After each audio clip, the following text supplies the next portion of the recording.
How to fix Facebook ads billing issue.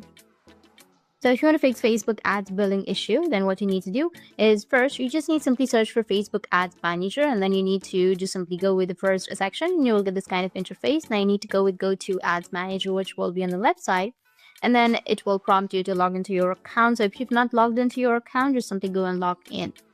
Once you've logged in, it will take you to your dashboard. Once you're on the campaigns dashboard, the next step is to locate the billing and payments section. This can usually be found in the menu at the top left of the page.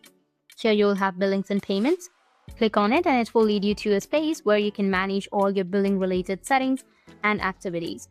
Now within the billings and payment section, there is an option to access payment settings. By clicking here, you're brought to an overview of your payment details where you'll need to take a good look at your current payment due. It's essential to check that you're aware of any outstanding amounts that need attention. Once you have checked what is due, the next critical task is ensuring that all dues are paid. This might sound straightforward, but it's an often overlooked step that leads to many billing issues. After ensuring that your dues are settled, look for the Add Payment Method option.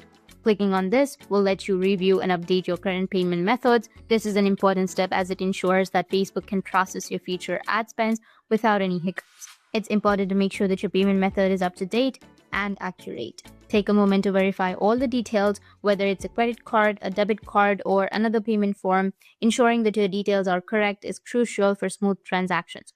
Finally, ensure that the payment method you are using has enough funds to cover your ad costs. This is a simple but important step in preventing future billing issues that could disrupt over to your ad campaign.